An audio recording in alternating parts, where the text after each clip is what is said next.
นั่งตามสบาย หลังซื่อฝ่ามือเอาไว้อยู่หัวเข่าปิ่นขึ้นเทิง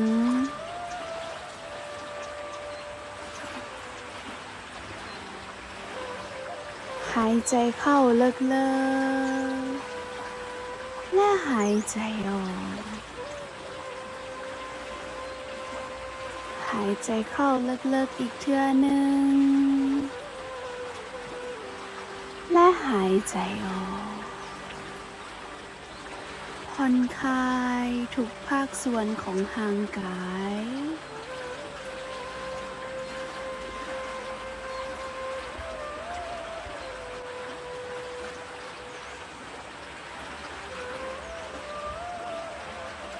ผ่อนคลายขาขวาผ่อนคลายขาซ้ายหายใจเข้าหายใจออกผ่อนคลายขาทั้งสองเบื้อง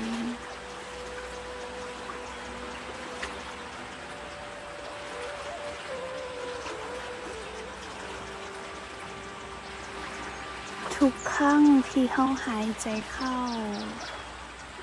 เฮ็ดให้ร่างกายมีพลังทุกครั้งที่หายใจออกเฮ็ดให้ร่างกายผ่อนคลาย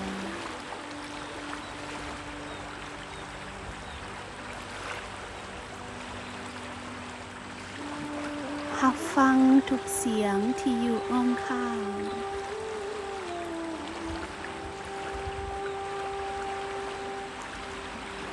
รับฟังและยอมรับทุกเสียงที่อยู่อ้อมข้างบ่ว่าจะเป็นเสียงคนเสียงสายน้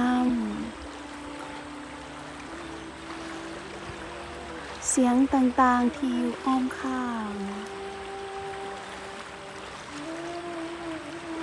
รับฟังและนำเสียงนั้นเข้าไปอยู่ในความคิด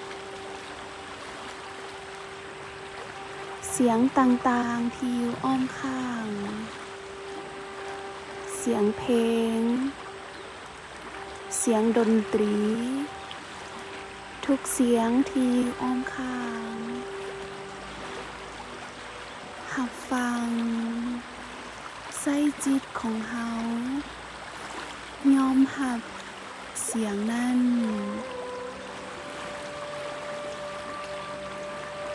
ให้เฮาเปรียบเสมือนอันหนึ่งอันเดียวกันกับเสียงนั้น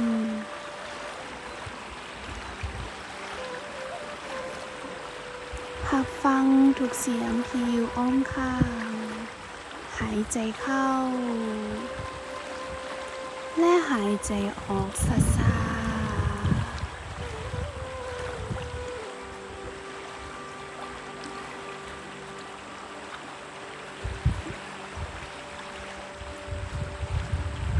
ใส่จิตจดจ่ออยู่ที่ลมหายใจเข้าและออก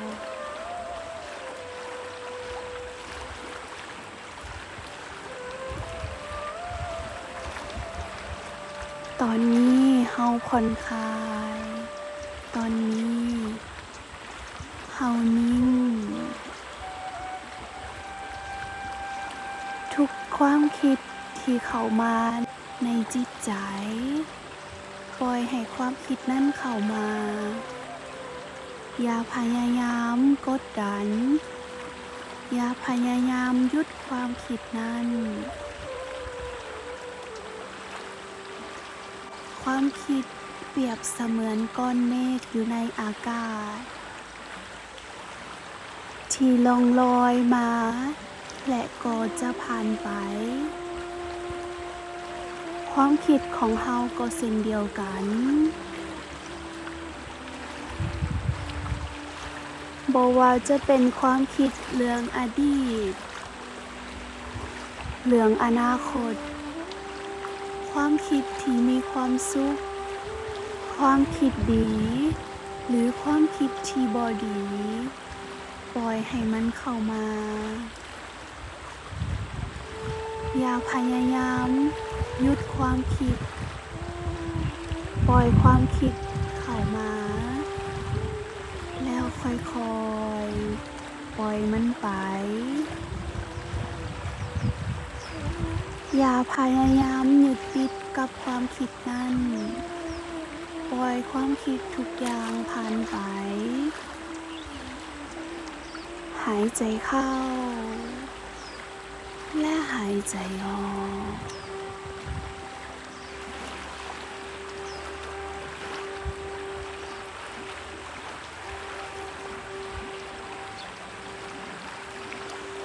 ถ้าจิตของเฮา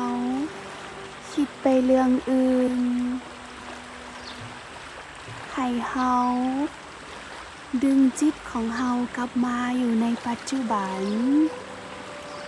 ปัจจุบันนี้เฮากำลังนั่งและหายใจเข้าออกใส่จิตกลับขึ้นมาจดจ่ออยู่ที่ลมหายใจ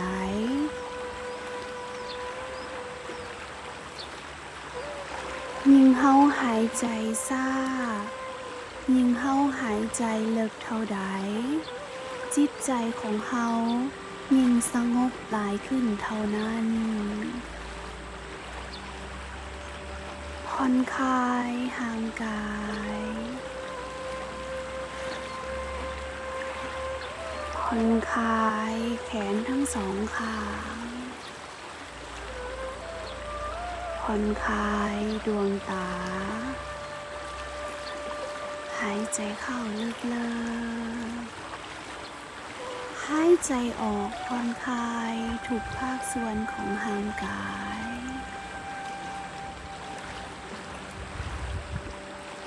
ผ่อนคลายทั้งร่างกายความคิดและจิตใจของเรา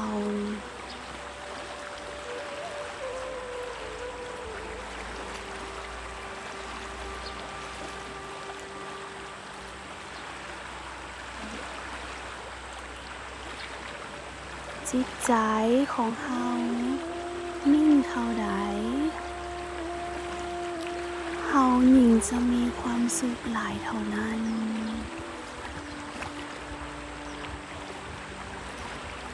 จงผ่อนคลายและเฮ็ดให้จิตใจสงบนิ่ง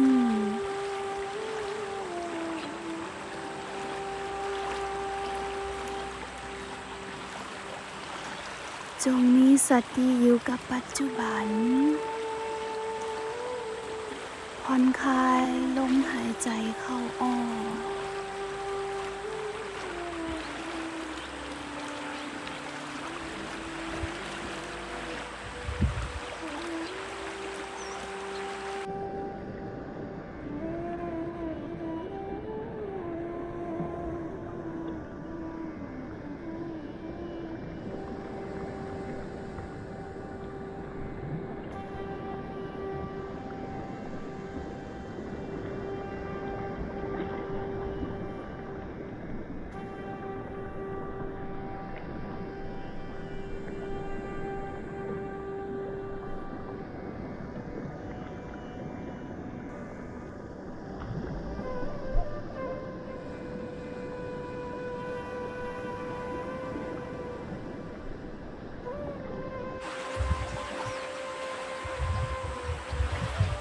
โลกาสัมมัสตาสุขิโนภวันตุโลกาสัมมัสตาสุขิโนภวันตุโลกาสัมมัสตาสุขิโนภวันตุโอมชันติชันติชัน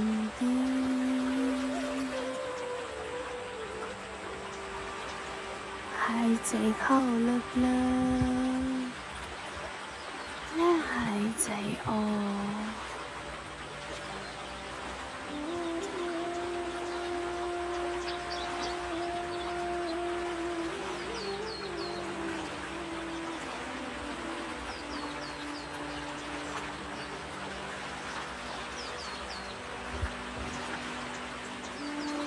ใส่จิตกลับขึ้นมาอยู่ที่ลมหายใจเข้าออก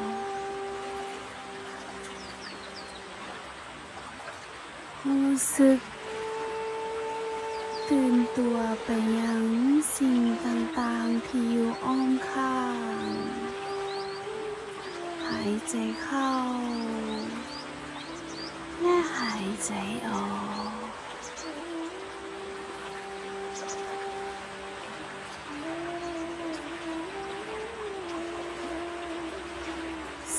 ซาเอามือทั้งสองเบื้องจับตา